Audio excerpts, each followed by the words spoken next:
Section 3C आपको कह रहा हूं।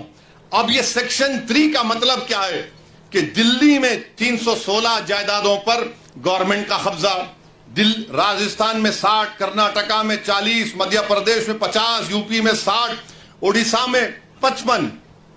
और सच्चर कमेटी में कहा गया कि दिल्ली के जो 123 जायदादें जो हुकूमत नहीं दी मुसलमानों को, 2007 में सच्चर कमेटी में कहा गया कि उसकी कीमत 7,000 करोड़ थी। 7,000 करोड़ कीमत थी उसकी। आज हम 2024 में आ गए। कौन वक्फ को छीन रहा है? नरेंद्र मोदी दुनिया का सबसे बड़ा झूठा है और जालिम है। आप कब्जा करके बैठे हैं, 84 से कब्जा करके बैठे हैं, बल्कि उससे पहले से। और 7,000 करोड़ की जायदाद, यानी कलेक्टर साहब जैसा कानून बनेगा, कलेक्टर साहब बोल देंगे नो नथिंग डूइंग। ये 123 प्रॉपर्टीज जो 2007 में 7,000 करोड़ की थी, आज 2024 में शायद कम से कम 20,000 करोड़ की तो हो सकती है। मोदी जी बोलेंगे नहीं नहीं भाइयों बहनों, मैं तुम्हारा भाई हूं, 20,000 करोड़ दे दो तुम मेरे को। अरे आप अंदाजा लगाइए, सेक्शन 3C को निकाल कर ये कह रहे हैं।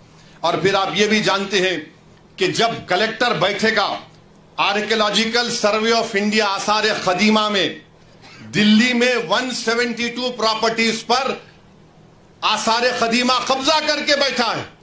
जैसा यह कानून बनेगा उसमें कब्रस्तान भी है, उसमें मस्जिद भी है, ईदगाह भी है, जमीनात है। एएसआई बोलेगा हम मालिक तुम आउट। आपका यहां पर महाराष्ट्र में है, अहमदनगर में है, औरंगाबाद में आसार कदीमा के है। और आसार कदीमा के लोग बोलते, मोदी की तरफ से बोलते नहीं नहीं हम कैसा बचाएंगे।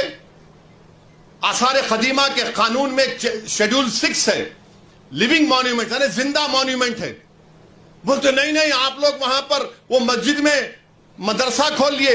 अरे दीवाने, तुम्हारा आसार कदीमा का जो कानून का सेक्शन 16(1) ये कहता है कि रिलीजियस कैरेक्टर को नहीं बदला जा सकता। रिलीजियस कैरेक्टर को नहीं बदला जा सकता। वो कानून ये भी कहता है कि अगर गवर्नमेंट एक्वायर भी कर ले उस प्रॉपर्टी को, तब भी रिलीजियस कैरेक्टर नहीं बदला जा सकता। ये आसार कदीमा के लोग, ये हिंदुत्व के इशारे पर नाचने वाली कठपुतली है ये लोग। दौलताबाद किले की मस्जिद को क्या किए थे, बोलूं मुंह खोल के अभी मैं? आजादी मिलने के 1 साल के बाद क्या नाम रख दिया तुमने उस जगह का? 16 कह रहा है कि उसके रिलीजियस कैरेक्टर को नहीं बदल सकते। मकसद एक ही है। देखिए, गवर्नमेंट का डेफिनेशन निसार साहब बढ़ा दिया गया।